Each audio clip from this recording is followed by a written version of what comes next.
Okay, moving on to tackle 2, a bit of GB Pioneer news. Now, this is a team that I've not heard of before, but you dug this story up, Carl. Glad you did, because it's a really interesting one. Yeah, shout out to Mark Sloan for giving me a bit of tip here. Yeah, GB Pioneers are a university representative side who tour weird and wonderful places all around the world, developing rugby league. It's essentially a university select side, so it's the best of the best coming out of the university leagues each year, and they're going to Montenegro this year. They've played all over the world, like Serbia, a lot of the Eastern European, Eastern European, Serbia, and then they've been to Ukraine and Russia and all those sort of places. Kazakhstan, as he says on the interview, and then we caught up with their head coach Keith Sandhu. I think the first place to start, Keith, is just to give us a bit of an idea of your role and what the GB Pioneers is about. Yeah, well, I'm sort of one of the team managers here, so it's myself and a guy who takes that program at the moment. Also get involved with coaching the guys. So I've been head coach there for about 2 or 3 years as well. And I suppose what we do is it's quite a unique tour, really. So it's a Great Britain select team. The reason we pick that, we pick it from Ireland, Scotland, Wales, and England, and we primarily aim at students.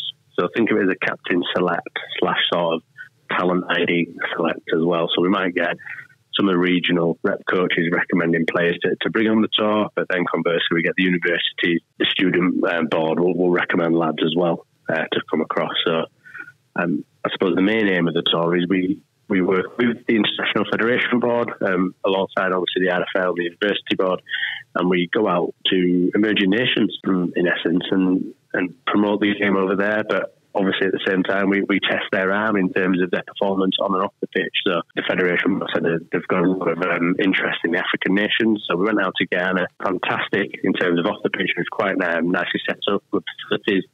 And then obviously on the pitch, you just need a bit more coaching and contact time. So when we were out there, we had a couple of decent games. Then when we came back, we just recommended that they probably need a lot more coaching in terms of on the pitch. But in terms of the players and the physicality, they had it. And the cultural mindset, which is quite unique, I suppose, in every country, were there as well. So, yeah, I suppose think of it, if I was going to say in a nutshell, it's, they're an ambassador for the game over there. We tend to be doing a first in terms of an international test for the opposing nation. And, and it's just generally good experience for all. Yeah, Keith, it sounds like an amazing experience, especially players who are going on there and the nations that you're going up to play against. Just give me a little bit of a history, if you know it. How long has the GB Pioneers been going, and when did it start? Yeah, it was around 2005. Actually, I say around 2005. It was 2005, but yeah, they started off in Estonia as the first tour, and then they used. I mean, before that, there was something briefly went on with Russia at the time. But again, I think the politics of all the rugby union ended up sort of crumbling. But yeah, 2005 Estonia, and then we got the Czech Republic, 2006, and then obviously just went on through there.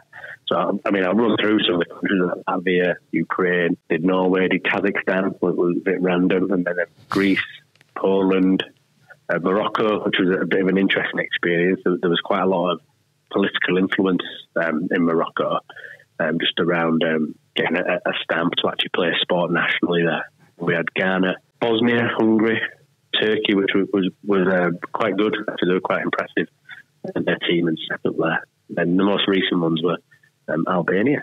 And then we took a few years break, simply COVID came about, and then there was another country we were going to tour that we couldn't. And then this year we're looking at Montenegro. And I think a bit of the strategy there has always been almost build up a few of the Balkan teams and they can almost run themselves within their own program. So, I mean, obviously none of that happens without a bit of support either from, the universities or the RFL. I don't know. Like, who is your main backers? And do the universities understand the power of what you're doing there? Yeah, it's a good question. I think, firstly, our primary flag, I suppose, is the International Federation. So they will set a bit of the agenda. It used to be a guy called Danny Kazakhstan who used to set up a lot of the strategy for what he's doing. It's Dave Butler at the moment. I think he looks after the England students program. So I would say that they're our primary flag, primary banner. Then the university rugby league, I suppose, board is. They get the program. It's a part of the talent ID pathway. So, like I said, some lads we've had from the go play on professionally. A lot of lads, I don't know if it's a good or bad thing, but they've ended up in Oz, playing first grade over there and stuff as well. So it's worked on that front. But universities themselves, it's, I suppose, one of the selection criteria, North, Middle, South. In the North, it's fine. You go to your Leeds Carnegies, as it's known now, Leeds Universities and Chef Allen. Yeah. You go further down, obviously I'm not saying the engagement is less, but the awareness of the game generally, it's Midlands, it's fine. There's a few decent teams around there. But as soon as you hit the South, the universities do see it as a big thing, but I think primarily from the students repping on a programme. I don't think they're necessarily awareness around what we do exactly. Yeah. And I suppose the focus with it. So, Oxford Brooks at the time, we just started off.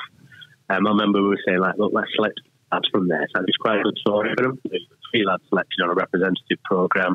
It's on and off the pitch sort of work. It was really good from their internal marketing. The university really engaged with it. They want to share that they had students representing a sport, and it's just helped them build a really strong platform to build from. And year on year, they've grown, really, and they continue to thrive now. Whereas I was saying one of the challenges with uni sport sometimes is in the South is you'll get a couple of good lads in, 2 or 3 years, they'll do fantastic. And once those boys graduate and move on, and the engagement can drop if you have the right people in play. So, backhandedly, I sort of relook at some of those bits of a wider strategy internally as well. Keith, just looking forward to the trip you've got to Montenegro. Then, what do you know about Montenegro and their team? Not too much. I have a decent squad there, quite well established. Core skills will be there. It's just that expansive play. I think there'll be, I think it'll be a decent game for the boys and a good test. We are playing the Balkan Select midweek, the Wednesday evening, from Serbia, Albania, Czech Republic, Croatia. Speaking honestly, I suppose I think that will be the tougher, more physical game than Montenegro, more showcase game. Yeah. But I think the guys are still expecting a bit of a challenge in there, really. And again, conscious that we'll have students aged from 19 up to about 23, and you play against lads and blokes who are representing the country for the first time. It's amazing. How can people watch the game, or is there somewhere they can follow along? We'll have a live sort of feed on our Instagram, and we'll be putting our updates on there. There should be a little diary going on. Again, that's something when we get out there in Montenegro, we'll have set something up for people to watch. Brilliant. Yeah, cheers, Keith. Thanks for joining us, and I'd love to catch up with you after the tour, if that's okay, and give us a bit of a rundown on how it went. Yeah, all right. Cheers, fellas. Cheers, Keith. All the best. Take care, mate. Really interesting chat. Apologies for the breakdown of the line at a couple of points, but we've tried to clean it up as best we can. But I loved hearing this story. And to be honest, I always try and take the positives out of stuff. Definitely positive that they're touring Montenegro. I just wish we could replicate this for Ireland and Wales. You know what I mean? How do we nurture those emerging nations, if you like? Anyway, Keith, definitely dedicated. I'd love to be a student going on some of these tours. Can you imagine? Czech Republic. I remember I went there as a youngster. Here we go. I'm going to say there's another stag do story coming here, isn't there?